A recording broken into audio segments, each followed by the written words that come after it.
Ada orang masuk makan dalam lewat no?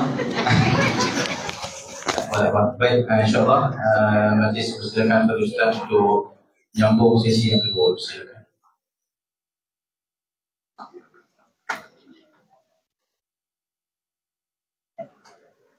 Assalamualaikum warahmatullahi wabarakatuh. Bismillahirrahmanirrahim. Alhamdulillahirabbil alamin. Wassalatu wassalamu ala Rasulillah Nabil Amin. Nabiyina wa habibina wa syafi'ina Muhammadin ibn Abdullah wa ala alihi wa ashabihi wa man wala. Kisah yang ketujuh, Sayyidina Abu Bakar menampar muka pendeta Yahudi kerana biadab dalam ucapannya kepada Allah, di mana dia menyatakan bahawa kita tak perlu kepada Allah, Allah yang perlu kepada kita. Jadi sebab itu Allah suruh kita bersedekah, sebab Allah perlu kepada kita. Maka ini sebenarnya bukan saja berkait dengan kisah Sayyidina Abu Bakar itu, tapi memang menjadi satu kenyataan Allah Ta'ala sendiri dalam surah Ali Imran ayat 181. Laqad sami'a Allahu qawla alladhina qalu inna Allaha faqir wa nahnu aghniya. Sesungguhnya Allah telah mendengar perkataan orang-orang Yahudi yang menyatakan bahwasanya Allah miskin dan kami ialah orang-orang yang kaya. Kami akan menulis perkataan mereka itu, mana akan dihisab di akhirat. Di sebab itu tuan-tuan sekalian, apa saja ucapan kita, terutama sekali tentang agama ini, mesti berhati-hatilah, berhati-hati. Dan perbuatan mereka, begitu juga perbuatan mereka membunuh Nabi-Nabi dengan tidak ada alasan yang benarkan. Memang tak ada alasan, tuan sekalian. Alasan apa nak bunuh Nabi? Apa alasan untuk melayakkan ataupun untuk mengharuskan seseorang untuk membunuh Nabi? Tidak ada alasan. Dan kami akan katakan kepada mereka, rasakanlah azab seksa yang sentiasa membakar. Jadi orang Yahudi dalam kisah yang dibawa dalam buku kita ini, iaitulah nama Finhash. Ya, Finhash nama dia. Ya, lalu bila pada satu hari Sayyidina Abu Bakar pergi ke tempat pengajian Yahudi, Baitul Midrash. Ya, kalau tuan-tuan pernah, anda pun pernah cerita juga Baitul Midrash ini. Rasulullah sendiri pun pernah bertandang ke Baitul Midrash dan Nabi minta dikemukakan kepada dia tokoh Yahudi ataupun pendeta Yahudi yang paling alim. Lalu bertemu dengan Nabi yang namanya Abdullah bin Surya. Abdullah bin Surya. Dan Nabi tanya dia, kamu kenal tak aku? Abdullah bin Surya kata, ya aku kenal orang pendeta Yahudi yang lain semua kenal kamu Muhammad. Ya, Nabi yang disebutkan dalam kitab kami. Ya. Begitulah juga Sayyidina Abu Bakar pun, dia pergi ke tempat pengajian Yahudi, Baitul Midrash. Setiba di sana, Sayyidina Abu Bakar mendapati kaum Yahudi sedang berkumpul mengelilingi seorang cendekiawan dan pendeta mereka yang bernama Finhash. Lalu Sayyidina Abu Bakar mengajak Finhash untuk meluk agama Islam. Abu Bakar berkata, hai Finhash, bertakwalah kamu kepada Allah dan peluklah agama Islam. Demi Allah, engkau telah mengetahui bahawa Muhammad itu adalah utusan Allah yang bawa kebenaran. Dan sudah ada dalam kitab kamu, Taurat dan juga Injil. Seraya Finhash berkata, tapi ini agak keliru sekilah nanti. Wallahualam, bukan kita nak kata buku ni keliru. Sebab disebut Injil, orang Yahudi tak pernah percaya Injil. Ya, Injil turun kepada Nabi Isa AS. Mereka menolak Nabi Isa dan menolak kitab Injil. Jadi asalnya mungkin yang tepatnya ialah perkara ini sudah kamu temui. Kerana kamu itu makna Finhash, cendekiawan Yahudi. Dan tertulis dalam Taurat saja, yang tidak Injil. Tapi Finhash dia kata apa? Wahai Abu Bakar, demi Allah, bukan kita yang memerlukan Tuhan, tapi dia yang memerlukan kita. Bukan kita yang minta-minta kepadanya, tapi dia yang minta kepada kita. Kita tidak memerlukannya, tetapi dia memerlukan kita. Kalau dia kaya, sudah tentu dia tidak akan minta kita beri pinjam dan menginfakkan harta pada jalannya. Jika dia kaya, tentu dia tidak akan buat begitu. Mendengar kata-kata biadab ini, Sayyidina Abu Bakar menjadi sangat marah. Beliau bangun lalu melulu ke arah Pinhas dan bertindak memukul wajah Pinhas dengan pukulan yang keras. Kemudian beliau berkata, demi Allah, jika tidak kerana adanya perjanjian antara kami dan kamu, mana perjanjian zimmah dia panggil, perjanjian untuk orang kata apa, tidak boleh berlebihan lah. Pasti aku akan penggal leher kamu. Engkau lah musuh Allah. Ya. Jadi sebab itu dalam tindakan sebegini dia tengok keadaan, dalam situasi dan sebagainya. Dan kita yakin Sayyidina Abu Bakar dia merasakan bahawasanya dia perlu bertindak agak tegas. Agak tegas kerana di depan dia itu adalah orang yang cerdik, orang dipanggil apa? Orang ulama Yahudi, bukan orang bodoh, bukan orang jahil. Jadi sebab dia bertindak begitu. Ala kulli hal, tuan-tuan sekalian, apa saja tindakan kita, maka perlu kepada kebijaksanaan. Yang ke-8, aku hanya memiliki kain sarung ini. Ini kisah juga, bukan kisah Quran, tapi kisah yang berkait dengan ayat Quran. Kisah berkait dengan Quran. Siapa yang berucap ni, aku hanya memiliki kain sarung ni? Seorang sahabat Nabi, yang dia bersama dalam majlis Rasulullah. Kemudian datang seorang perempuan, seorang wanita, sahabat, dan dia offer diri dia kepada Rasulullah. Ya Rasulullah, ambillah aku menjadi isteri kamu. Tapi Rasulullah tidak menyambut. Dan bangkit seorang lelaki, ya Rasulullah, kalau engkau tidak mau ya Rasulullah, engkau kawinlah dia dengan aku. Kawinkan dia dengan aku. Lalu Nabi tanya, kamu ada apa yang kamu boleh beri mahar kepada dia? Lalu dia kata, saya ni adalah baju yang saya pakai. Nabi kata, kalau dah kamu bagi baju kamu dekat dia, kamu nak pakai apa? Akhirnya Nabi tanya dia, kamu ada tak ayat Quran yang kamu hafal? Dia berkata ada. Kamu ajarkan bakal isteri kamu. Dan itu menjadi mahar kamu. Itu dipanggil mahar. Boleh dua harta ataupun upah. Boleh mahar. Sebagai contoh, tuan-tuan sekalian, ada seorang datang nak minang. Orang baik, bagus, tuan-tuan sekalian. Tapi tanya, kamu datang minang anak pakcik ni, berapa mahar? Saya boleh bagi cash 5,000. Hak baki tu saya tolong perbaik rumah pakcik ni. Dengan nilai 5,000 juga. Boleh, tak ada masalah. Ini mahar dengan khidmat. Mahar dengan khidmat. Lelaki tu ambil yang ujung. Sebab kita tak boleh inilah. Sebab kita masa tak ada kan. Jadi kita ambil ujung. Puasa 21 tengok perenggai yang ujung. Lelaki tu pulang dan datang kembali melalui Nabi SAW. Mana pulang mencari sesuatu lah untuk dijadikan mahar. Demi Allah, tiada sesuatu ya Rasulullah. Aku hanya memiliki kain sarung yang aku pakai ini.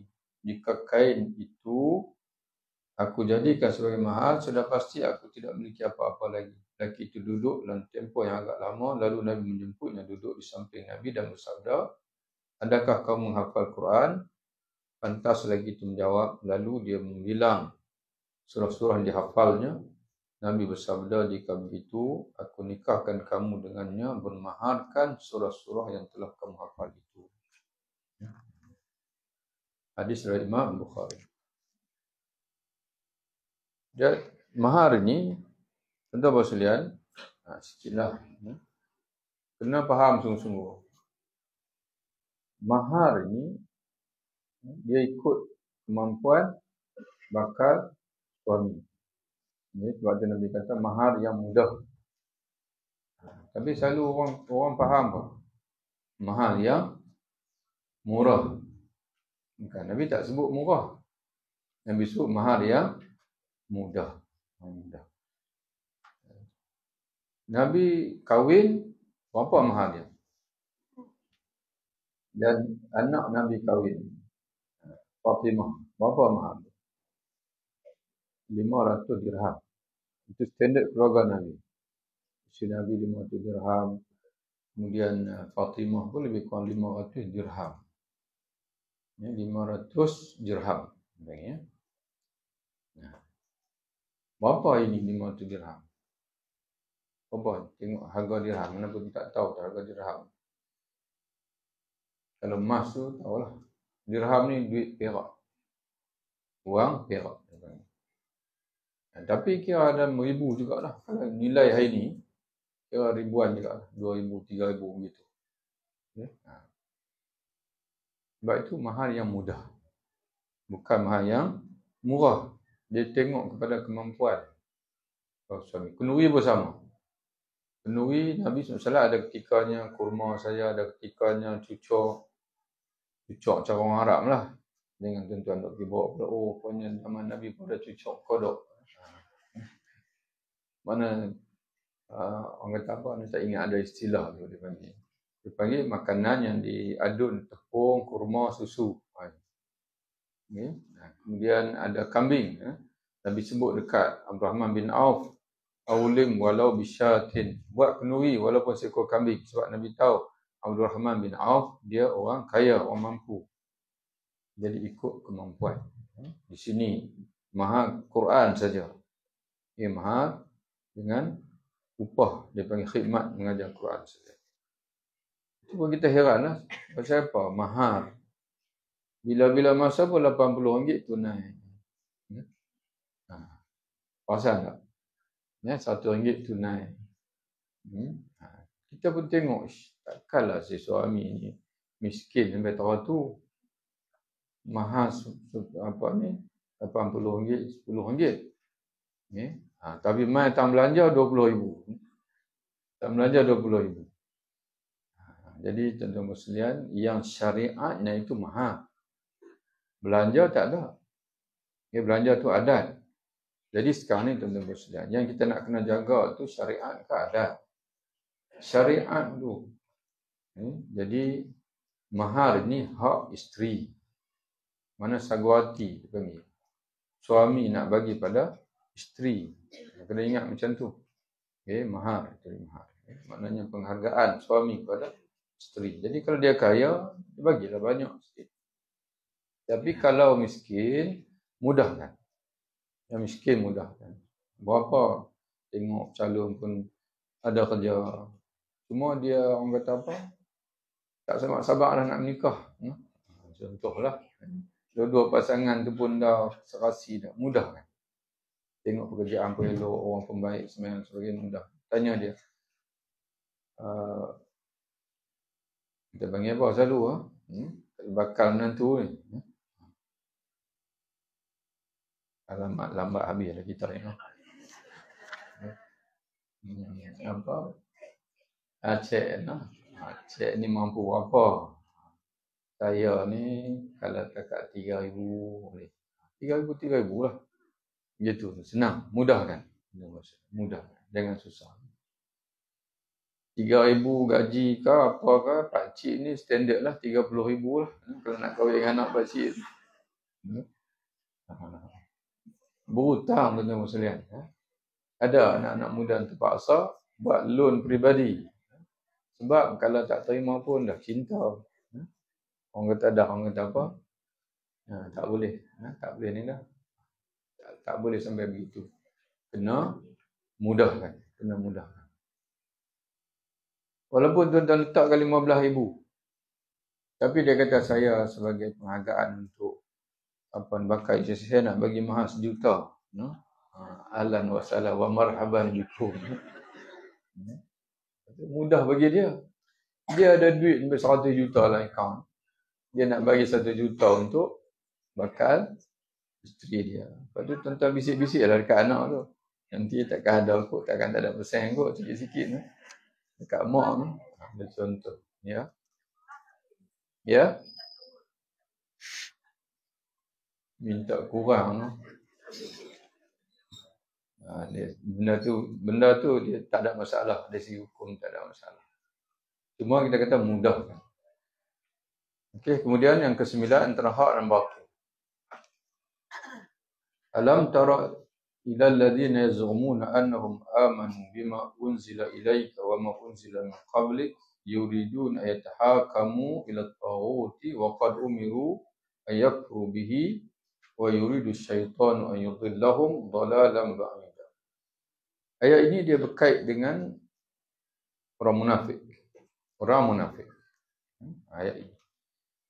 Tidakkah engkau hairan melihat, wahai Muhammad, orang-orang munafik yang mendakwa mereka beriman kepada Quran yang telah diturunkan kepada kamu dan kepada kitab yang telah diturunkan dahulu daripadamu, mana kitab terdahulu, Taurat dan sebagainya, tapi mereka suka hendak berhakim kepada Taghut. Berhakim kepada Taghut. Mana Taghut ni mana apa? Taghut ini ialah yang lain daripada Allah. Yang lain daripada Allah yang bawa manusia kepada kesesatan. Padahal mereka telah diperintahkan sebagai ingkar kepada Taghut. Syaitan pula sentiasa hendak menyesatkan mereka dengan kesesatan yang nyata. Kisah di sebalik ayat ini berlaku pergaduhan krisis di antara seorang Yahudi dan juga seorang Muslim tapi munafik. Okay? Seorang Yahudi dan juga Muslim tapi munafik. Dan mereka berebut satu barang. Masing-masing mendakwa barang itu milik dia. Maka si Yahudi itu dia bercadang bawa kes itu kepada Rasulullah sebagai ketua Madinah agar Rasulullah mengadili. Tapi orang munafik pula enggan. Sebab dia munafik, patutnya orang Islam lah, dia sukalah. Okay, kalau kamu dah ajak kita bertahkimkan kepada Muhammad, maka saya sangat setujulah. Tapi tidak. Si Yahudi yang setuju, tapi yang si Muslim ini tidak setuju sebab dia munafik. Maka yang munafik ni, dia nak bawa kes kepada siapa? Ka'ab bin Ashraf. Ka'ab bin Ashraf ni adalah ketua Yahudi. Okay, ketua Yahudi di Madinah. Dia terbalik. Sepatutnya Yahudi tadi ajak pergi kepada Ka'ab bin Ashraf. Tapi dia tahu kata Ka'ab bin Ashraf ni kaki makan rasuah. Orang Yahudi sama-sama dia pun tahu bahasanya pemimpin mereka di Madinah ini orang yang memang pucak amanah makan rasuah. Sebab tu mereka lebih redha kalau berujuk kepada Muhammad sallallahu alaihi wasallam. Sebab tu pemimpin Islam dia kena jaga, dia punya nama baik. Dia tak boleh menzalimi siapa-siapa pun. Supaya orang yakin kalau di bawah pemerintahan Islam ni kita tak akan dirugikan. Kemudian Nabi pun putuskan dan kemenangan tu bagi pihak Yahudi. Sebab dia boleh bawa semua bukti sebagainya. Dia tak puas hati yang si munafik ni. Dia tak puas hati. Dia pun kata dekat Yahudi, jom sekarang ni saya nak bawa jumpa Omar pula. Omar, dia kenal lah. Omar dan selia, Omar. Dia tanya, kamu dah jumpa ke tidak Muhammad SAW? Rasulullah dah jumpa. Tapi dia telah putuskan kemenangan bagi pihak Yahudi. Okay? Jadi seolah-olah si munafik dia cuba nak mengapi-apikan, nak pelaga Sayyidina Umar dengan Rasulullah SAW. Patutnya dia berpihak pada saya Muslim. Sayyidina Umar kata tak apa, tunggu Ustaz. Dia masuklah rumah dan segala bawa pula pedang. Inilah dia panggil ubat dia panggil. Yang layak bagi orang yang dah diputuskan oleh Rasul tapi dia masih dalam kisah ini dia kata Sayyidina Umar bunuh munafik itu. Wallahu alam. Dalam kisah lain yang pernah nak baca dia tidak sampai bunuh. Maknanya munafik ini cabut lari lah. Bukan takat munafik kalau Yahudi ni cabut lari. Sebabnya dalam masalah kadang-kadang kisah ni tuan-tuan sekalian, dia ada juga unsur apa dia panggil? Unsur metafora, unsur bombastik dia panggil. Maknanya orang kata apa? Lebih mencerita supaya orang kagum. Sebab tu kena berhati-hatilah kisah ni. Dan kecuali kisah dalam Quran. Tapi kalau kisah apa pun lain daripada Quran, hadis, dia tak boleh kisah itu dia bercanggah dengan mana-mana yang dah qat'an. Macam Sayyidina Umar ni, dia bunuh. Kata dia bunuh. Dia tak boleh, tuan-tuan sekalian. Mana siapa-siapa pun tidak boleh membunuh, apatah lagi dalam negara. Kalau bina perang, tak apa. Dalam negara, melainkan orang itu setelah diadili. Setelah diadili dan dia layak dibunuh. Jadi sebab itu, kes sebagai contoh, tuan-tuan sekalian. Sayyidina Umar dikatakan dia pernah sebat anak dia yang berzina. Tuan-tuan pernah dengar cerita tu. Salah seorang anak dia orang kata apa? Telah berzina, dikatakan berzina. Dan dikenakan hukuman sebat sauti rotan. Pada kali yang ke-berapa puluh tu, anak dia dah mati. Dan dia teruskan sebat. Jadi kita pun rasa kagum, kata, Sayyidina Umar, dia mengenakan hukuman ke atas anak dia sendiri. Dan dia sebat, walaupun mati dia teruskan untuk mencukupkan sesuatu. Tuan-tuan, dalam hukum syarak fiqh, yang pertama sekali, sebatan zina ni tak akan bawa kepada mati. Bukan sebat itu bukan untuk membunuh. Sebat itu untuk memberi pengajaran, dan kalau orang itu demam, sakit, mesti ditangguh sebatan. Takdir kata mati, tak boleh diteruskan kerana itu menyiksa mayat. Sebenarnya kisah itu adalah kisah palsu yang direka-reka. Dia ada niat buruk di sebalik itu. Kisah itu direka untuk memburukkan Sayyidina Umar. Mana orang Syiah nak reka. Dia nak tengok Sayyidina Umar kata bagus, anak sendiri pun berzina. Tujuan dia. Jadi sebab itu tuan-tuan sekalian, kisah ini menarik macam mana sekalipun tidak boleh diterima kalau dia menyalahi mana-mana hukum yang qat'i daripada Quran ataupun hadis Nabi SAW. Itu peraturan dia. Habis Ustaz cerita tu ada diceritakan dalam kitab Ihya Ulumuddin Ibn Hazm dan sebagainya. Betul bahasa alim ulama dulu mereka pun menukil daripada orang yang sebelum mereka. Dia tanggungjawab kita lah untuk semak balik. Bukan kita tak erti nak semak. Disemak oleh ulama-ulama. Sebab tu macam cerita-cerita ni akan ada ulama-ulama hadis lah khususnya. Yang mereka yang orang kata apa, yang menyemak dan sebagainya. Kalau mereka kata kisah ini. Contoh lagi tuan-tuan sekalian, kisah Nabi Ayub. Nabi Ayub ditimpa sakit tu, betul. Tapi sakit sampai berulat, sampai busuk dan sekalian, itu merosakkan kehormatan seorang Nabi. Sebab itu sepakat para ulama menyatakan bahawa seorang Nabi, dia tak boleh ditimpa dengan perkara yang kemanusiaan yang menyebabkan orang lari daripada dia. Sebab dia Nabi. Sakit teruk, betul. Tapi tidaklah sampai digambarkan sehingga berulat dan sebagainya itu, sehingga busuk dan sebagainya itu. Itu ditolak oleh para ulama. Kemudian memohon keampunan dan bertawassul dengan Rasulullah SAW. Walau annahum izzalamu anfusahum, yang ini pun masuk dalam kisah, bukan kisah Quran, tapi kisah yang berkait dengan Al-Quran. Iaitu bertawassul dengan Nabi SAW. Dan kalaulah mereka ketika menganiaya diri mereka sendiri dengan buat dosa dan kesalahan, lalu mereka datang kepada kamu, wahai Muhammad SAW, lalu mohon ampun kepada Allah, dan Rasul pun memohon ampun untuk mereka, tentu mereka mendapati Allah Maha Penerima Taubat lagi Maha Pengasih. Jadi tuan-tuan sekalian, di antara asbab keampunan Allah yang paling besar dalam hidup kita ini adalah Rasulullah SAW. Tapi masalah sekarang ni, kalau zaman Nabi, Allah Ta'ala sebut seolah-olah kenapa mereka tak mau pergi jumpa Rasulullah. Mereka dah buat satu perbuatan dosa. Bila kita buat dosa ni tuan-tuan sekalian, maknanya kita mengairi diri kita sendiri. Rasul dua ada, apa siapa tak pergi jumpa dia. pergi jumpa supaya minta tolong, dia minta ampun untuk kamu, nescaya Allah akan ampun kamu.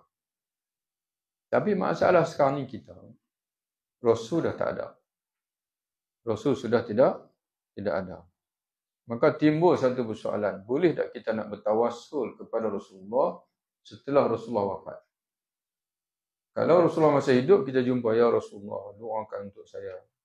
Ya Rasulullah, tolonglah minta ampun untuk saya.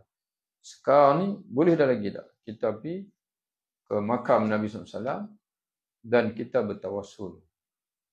Bertawassul kepada Rasulullah SAW. Ini perkara khilaf yang berlaku di kalangan ulama. Dalam buku kita ini, dia memegang pandangan bahasanya benda itu boleh. Bertawassul kepada Nabi SAW itu adalah dibolehkan. Tapi perkara ini berlaku khilaf di kalangan ulama.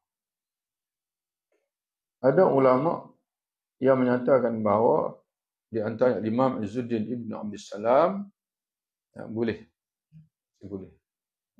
Ada ulama menyatakan bahawa bukan takat Rasul saja boleh, bahkan semua awliya Allah salihin atas sangkaan baik kita beri kita tawassul boleh. Cuma tuan-tuan dan puan sekalian kena beza lah. Kena beza dua di antara doa dan tawassul. Tawassul ni kita minta kepada Allah. Kita minta kepada Allah dengan bertawassul kepada Nabi. Contoh, senang faham ini. Tuan-tuan datang jumpa Ustaz Nan. Kenal Ustaz Nan kan? Ustaz, saya ni sakit gini-gini, Ustaz tolong doa untuk saya. Tuan-tuan minta dekat Ana ke macam mana? Mana tuan-tuan tak kata, Ustaz tolonglah sembuhkan saya. Yang tu tuan-tuan minta direct. Dan kita pun tak ada kuasa menyembuhkan. Tapi minta tolong, doa itu tawassul. Itu tawassul dia panggil. Itu tawassul. Bukan minta kepada kubur tu. Mana melalui, ya Allah, dengan kemuliaan, keberkatan Rasulmu ini, dengan keberkatan awliya walimu ini, orang salih yang sedang bersemadi dalam kubur ini, ya Allah, Engkau kabulkanlah doaku. Contoh begitu, itu dipanggil tawassul. Tawassul pada orang hidup tidak ada khilaf. Tuan-tuan jumpalah orang soleh sebagainya. Waktu Nabi masih hidup, jumpa Nabi minta doa, tidak ada khilaf dengan ulama. Itu di antara faktor doa mustajab. Tapi bertawassul kepada orang telah meninggal itu berlaku khilaf di kalangan ulama, dan penulis kita ini dia berpegang dengan pandangan bahasanya boleh, harus dibolehkan.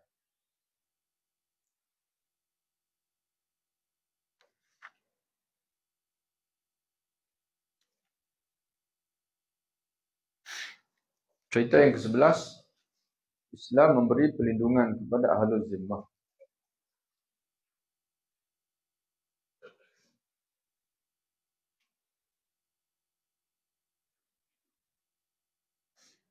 Ini atas permintaan. Ini atas permintaan daripada Suraqah bin Malik. Dia dah masuk Islam lebih dulu. Dan ketika mana Nabi SAW menghantar sahabat dia Khalid bin Al-Walid untuk menyerang kampung dia, kampung Suraqah bin Malik. Apa nama kampung dia? Ada di sini. Kampung dan juga kabilah dia lah. Dia minta kepada Nabi SAW. Dia kata, aku akan cubalah untuk mengislamkan mereka. Aku Islamkan mereka. Kalau tak berjaya pun, aku minta supaya engkau buatlah perdamaian dengan mereka. Buatlah perdamaian dengan mereka. Mana tidak menyerang mereka. Jadi akhirnya Nabi SAW atas permintaan dia sendiri, Nabi pun kata kepada Khalid, wahai Khalid, kamu tunaikan apa yang Suraqah nak itu. Jadi maka tidak diseranglah. Sebaliknya dibuat perjanjian perdamaian dengan penduduk kampung Suraqah ataupun kabilah Suraqah tersebut. Maka sebab itu Allah Ta'ala menyebutkan ayat ini. Dia tengok terus pada ayat inilah. Dan maksudnya nanti cerita tuan-tuan baca sendiri. Kecuali orang-orang yang pergi meminta perlindungan kepada satu kaum. Jadi dalam ayat sebelum ini Allah Ta'ala memerintahkan supaya orang-orang kafir yang musuh Islam ini mereka diserang. Jadi mereka diserang. Maka Allah Ta'ala kata kecuali. Mana kecuali, mana tak boleh diserang. Jangan kau menyerang orang-orang yang pergi meminta perlindungan kepada satu kaum yang ada ikatan perjanjian setia antara kamu dengan mereka, atau orang-orang yang datang kepada kamu sedang hati mereka merasa berat hendak memerangi kamu, mana mereka berat nak berpihak kepada kaum mereka yang hendak menyerangkan kamu, dan juga berat untuk memerangi kaum mereka sendiri. Mana nak duduk sebelah kamu, kemudian nak pergi serang kaum mereka pun maka berat juga. Maka orang sebegitu ra'i kan. Dan jika Allah menghendaki, nescaya Dia menjadikan mereka berkuasa melawan kamu. Kemudian tentulah mereka memerangi kamu. Ini kita tuan-tuan sekalian, kita kena pegang ayat ini. Orang Islam jangan ingat kiranya apa saja reaksi kita terhadap orang lain, musuh walaupun musuh, kita kira apa? Kita kira kita. Kita berasa kita kuat, musuh lemah. Lalu kita pun kita kata inilah masa untuk kita meranakkan musuh. Dia bukan macam tu. Orang Islam dia bukan fikir macam tu. Orang Islam dia fikir syariat kata apa? Syariat kata apa? Ya, kamu rasa kamu kuat. Tapi kata Allah, jika Allah menghendaki, nescaya Dia akan menjadikan mereka berkuasa melawan kamu. Kemudian tentulah mereka akan memerangi kamu. Walaupun sekarang mereka lemah. Tapi kalau Allah Ta'ala nak, Allah Ta'ala boleh jadikan mereka kuat dan mereka boleh lawan kamu. Jadi sebab itu, tuan-tuan sekalian, dalam hidup kita ini, dalam orang sebut, dalam orang kata apa, dalam siasat syariah ni, dia ada satu bab al-alaqah al-dawliyah, hubungan di antara bangsa, Hubungan itu dia tak boleh berdiri di atas dendam. Kena ingat sungguh-sungguh, teman anak-anak kita lah, mereka ni masih muda. Kalau kita berinteraksi dengan orang lain, sama ada dengan musuh, sama-sama sendiri, jangan kita dikawal oleh emosi. Kalau tidak, tak akan ada jalan pertemuan. Sukar untuk kita mencari jalan penyelesaian kalau kita hidup dengan emosi. Tapi Islam mengajar kita untuk buat yang betul walaupun orang buat tak betul. Orang lain buat tak betul, kita tetap kena buat yang betul. Kalau tidak, kita dengan mereka sama-sama tak betul. Istilah sama-sama tak betul ini dia macam-macam.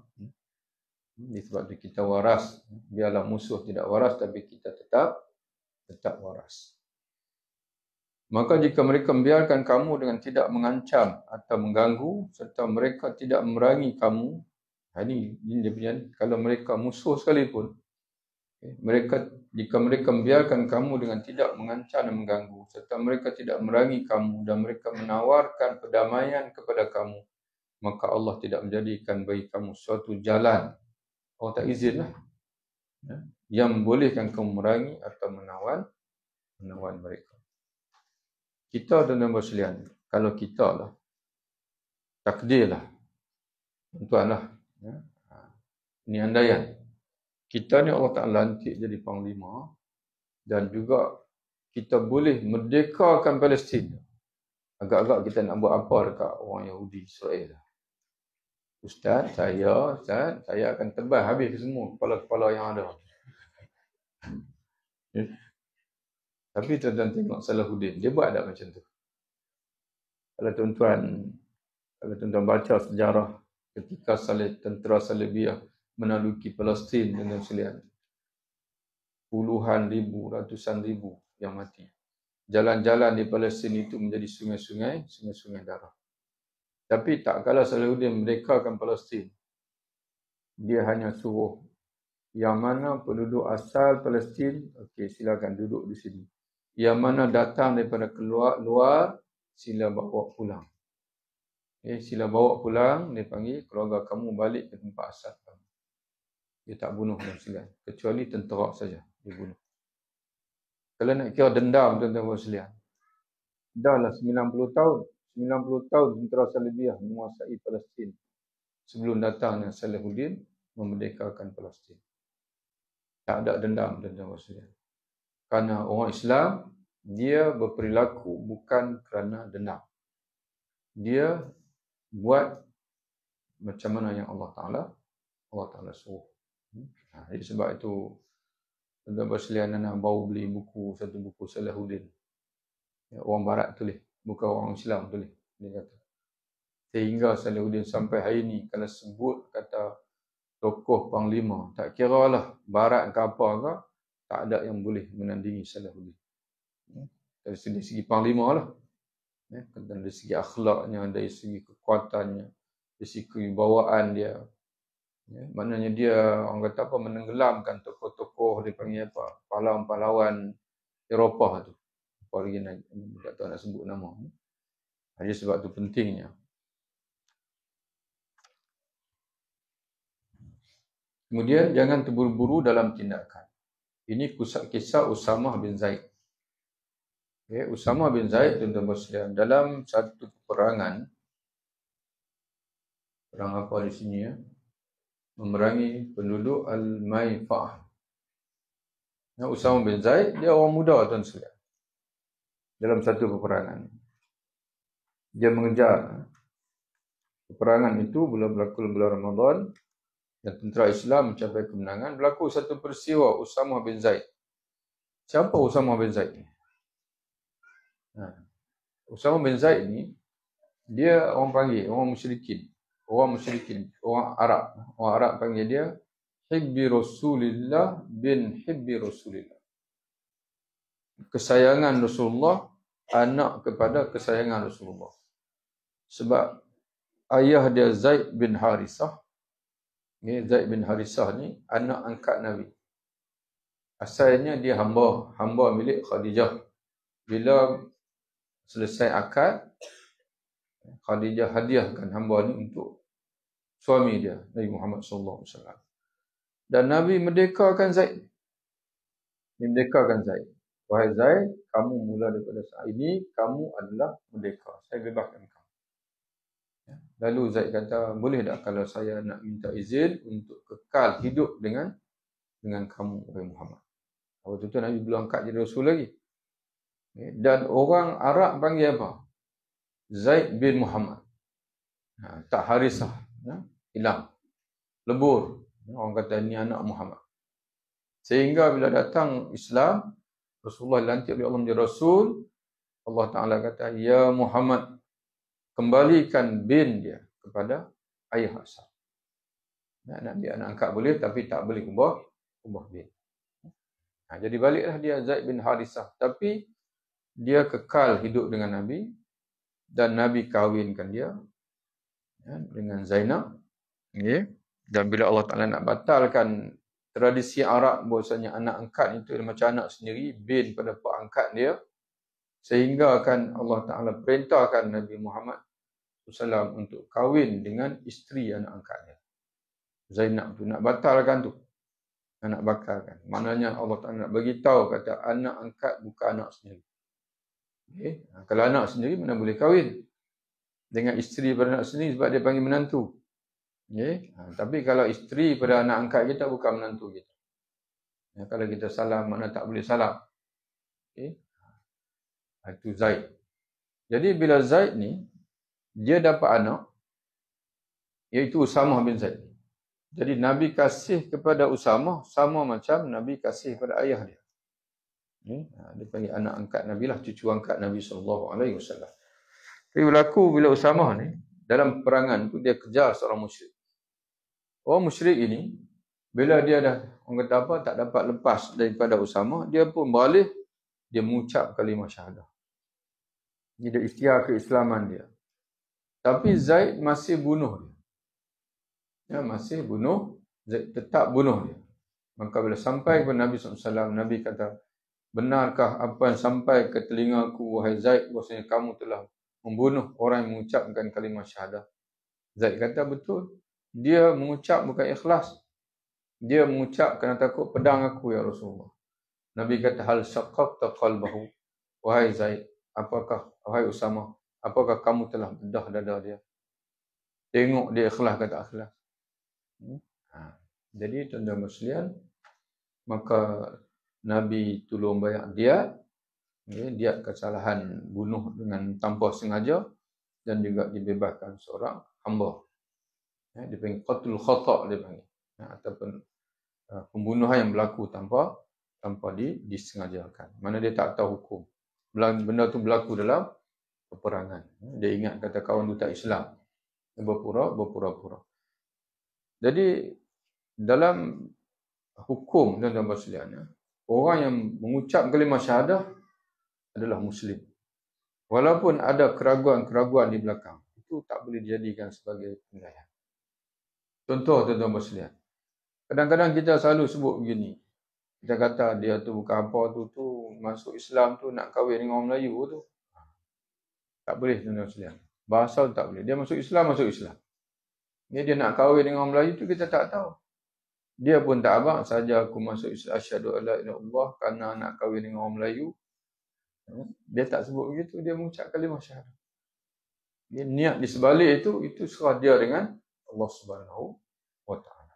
Jadi begitulah juga Rasulullah kata kepada Usama, al-syaqqaqta qalbahu. Tu bukan apa tu? Bukannya ikhlas tu. Pada perselian tak ada orang yang boleh tahu keikhlasan orang lain. Kita terima apa yang zahir saja. Yang ke-13. Jadilah kera yang hina. Ini kita sebut dia panggil hukuman yang Allah Ta'ala timpakan kepada Bani Israel. Bukan semua. Satu kelompok Bani Israel yang tinggal di pesisiran pantai Laut Merah, nama tempat namanya Al-Ailah. Al-Ailah. Maka melanggar larangan Allah Ta'ala dari bekerja pada hari Sabtu. Bekerja pada hari Sabtu. Dan kebetulan mereka nelayan. Mereka langgar perintah Allah. Dan ditegur. Ditegur tapi masih berdegil. Akhirnya kata Allah, kami menyelamatkan orang yang menegur dan kami membinasakan orang yang ingkar itu. Tapi mereka masih lagi degil sehingga kan Allah Ta'ala menyebutkan di hujung ayat. Falamma atau amma nuhu anhu qulna lahum kunu qiradatan khasiin. Tak kala mereka sombong tidak mengambil indah kepada apa yang telah dilarang mereka melakukannya, kami katakan kepada mereka, jadilah kamu kera yang hina. Okay. Tapi tuan-tuan sekalian, jangan buat kesimpulan kera yang adalah ni adalah daripada ni lah. Bukan. Mereka mati semua. 3 hari. Dia menjadi kera dalam tempoh 3 hari saja. Kemudian mereka mati semua. Dibinasakan oleh Allah Subhanahu wa taala. Jadi kera yang adalah ni itu semua daripada mak kera dengan pak kera. Bukan daripada keturunan Yahudi ni lah. Boleh ya. Ini pun kisah yang masyhur. Tuan-tuan boleh baca. Orang Yahudi mereka sendiri yang minta. Kalau nanti tuan-tuan baca sini, tuan-tuan boleh faham. Mereka sendiri yang minta, ya Allah, kami ini dalam seminggu ni bagi 1 hari je kami nak ibadat penuh. Hari lain ni kami nak bekerja. 1 hari ni kami tak mau bekerja, kami nak ibadat penuh. Maka Allah Ta'ala tetapkan hari Sabtu. Tapi mai hari Sabtu pun nak kerja juga. Tapi kita orang Islam, kita tak ada 1 hari ibadat penuh. Kita tiap-tiap hari. 5 waktu setiap hari. Subuh, zuhur, asar. Cuma hari Jumaat saja. Kurang 2 rakaat tambah dengan khutbah. Kurangkan 2, mana zuhur, asar 4. Pendek jadi 2. Kemudian diganti dengan khutbah Jumaat. Jadi orang Islam boleh istiqamah. Setiap hari ibadat tuan-tuan sekalian. Hebat kita. Kita lah, bukan dengan duk syok ni pula. Mana umat ni panggil. Kita sebagai umat ni tuan-tuan sekalian hebat. Kuat umat Nabi Muhammad ni. Setiap hari boleh ibadat.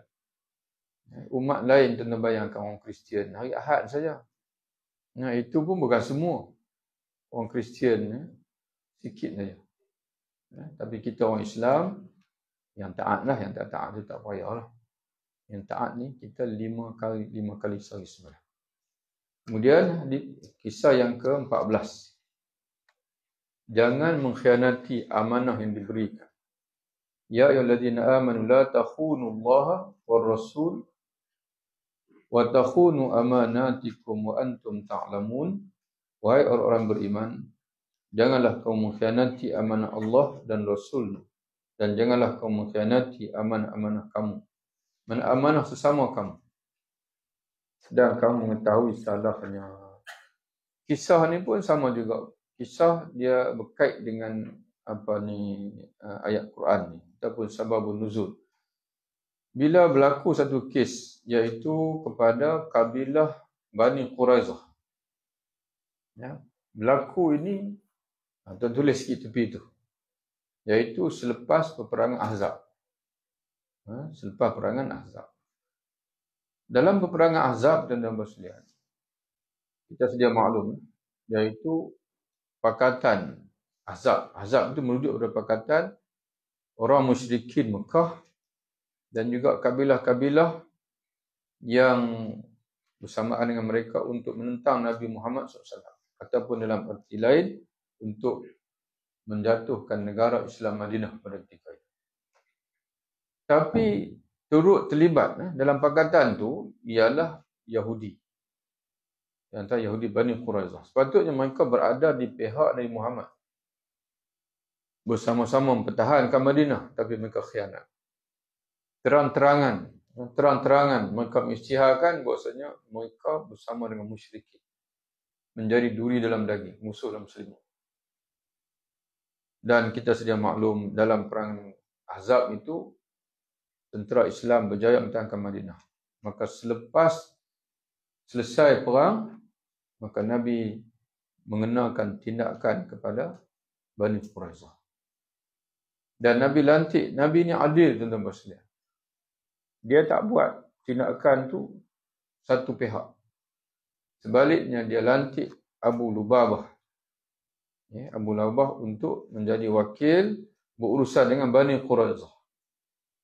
Kamu pergi tanya kepada Bani Quraizah, apa alasan mereka mengkhianati Rasulullah, mengkhianati negara Islam Madinah, dan apa permintaan mereka.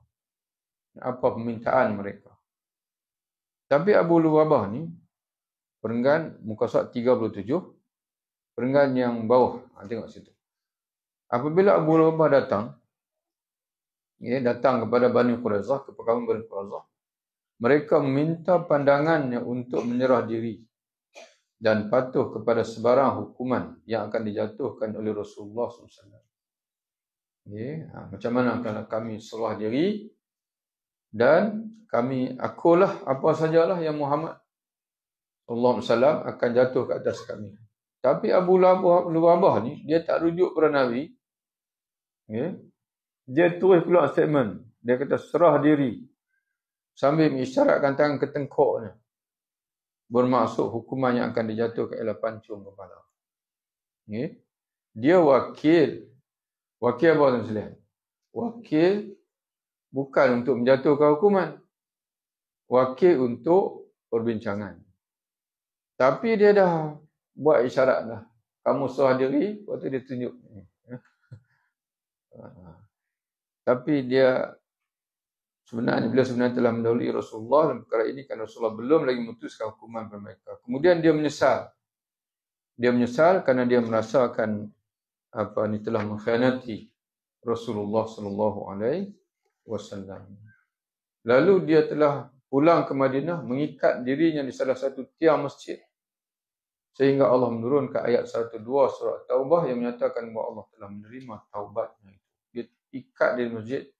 Orang lain semua nak ongkai, dia tak ada. Rasulullah yang kena main ongkai.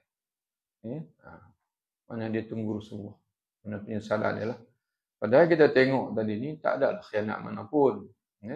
Tak adalah khianat manapun. Tapi dia berasa. Dan dia telah, orang kata apa, melebihi daripada mandat yang diberikan oleh Nabi SAW. Konspirasi terhadap Rasulullah SAW. Wa idh yamkuru bikal ladzina kafaru liyusbituka aw yaqtuluka aw yukhrijuk wa yamkuruna wa yamkurullah wallahu khairul makirin. Tentang pasti tengok berapa tindakan yang Allah Ta'ala sebut sini. Musuh-musuh Islam, mereka tergerak hati nak buat kepada Nabi. Ini musyrikin Mekah. Yang pertama apa? Dan ingatlah, wahai Muhammad, ketika orang musyrikin Mekah menjalankan tipu daya terhadapmu untuk yang pertama, menahan kamu. Mana menjara lah. Maka nak penjarakan Rasulullah. Yang kedua, atau membunuh kamu. Yang ketiga, atau mengusir. Dan mana-mana tindakan sepanjang zaman tidak lari daripada itu. Inilah yang sedang dilakukan oleh orang Yahudi di Gaza. Kalau kita tak berhati-hati pun tuan-tuan bersekalian, musuh-musuh ni, dia akan buat yang salah satu daripada ni, kemuncak lah. Ya, dan musuh ni, tuan-tuan bersekalian, kita saja, walaupun kita marah dan sebagainya, tapi kita tak boleh buat lebih daripada syariat. Jadi musuh ni dia tak ada undang-undang. Dia nak penjara kita, dia nak bunuh dan sebagainya. Sebab tu orang Islam ni dia kena kuat. Orang Islam kena kuat. Okay. Sebab tu kita kena baca dalam sirah. Orang Islam kena kuat dalam Muslim. Kena buat, kena bersedia, bersiap sedia. Tak boleh lemah, tak boleh leka. Orang Islam ni.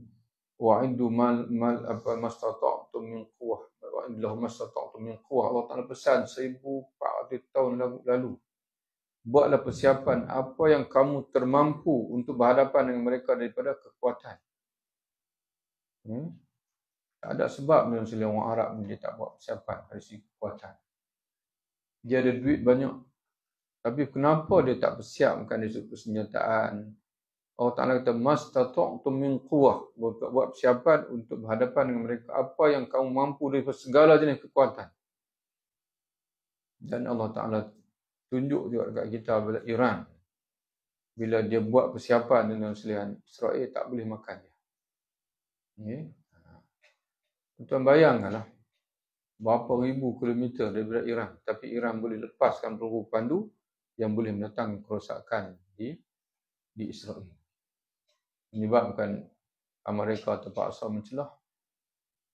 Tapi bila orang Arab tuan-tuan berselian tak buat persiapan, Israel ni tuan-tuan berselian, dia tahu orang Arab boleh sembang saja, tapi tak akan boleh balas. Sikit pun tak boleh balas. Itulah masalahnya. Jadi sebab itu, untuk mengelak ini, wa yamkurullah wallahu khairul makirin. Allah menggagalkan mereka menjalankan tipu daya dan Allah menggagalkan tipu daya mereka kerana Allah sebaik-baik yang menggagalkan tipu daya. Ayat ini dia sebelum hijrah. Dalam buku kita ni dia cerita ayat ini turun pada Nabi sebelum hijrah. Kemudian bila Allah Ta'ala beritahu bahasanya, wahai Muhammad SAW, mereka dah nekat lah. Mana kamu kena berhijrah. Kena berhijrah. Kerana mereka dah tekad dah untuk mereka menahan kamu, menjarakan kamu, atau membunuh kamu, ataupun mengusir kamu keluar. Dan tuan-tuan bersekalian, tak kala turun ayat ini, Nabi dah buat preparation dah sebelum itu. Nabi dah tahu dah ke mana nak berhijrah. Dan Nabi dah buat dah perbincangan dengan Ansar. Itu pun satu yang kita kena pelajari daripada Nabi SAW. Dan setelah itu Rasulullah berhijrah. Dan dalam muka surat 41, وَجَعَلْنَا مِنْ بَيْنِ أَيْدِهِمْ سَدًّا وَمِنْ خَلْفِهِمْ سَدًّا فَأَغْشَيْنَاهُمْ فَهُمْ لَا يُبْصِرُونَ. Itu ayat yang selalu kita dengar. Yang dibaca, dikatakan Nabi baca ketika mana Nabi keluar daripada rumahnya semasa hijrah.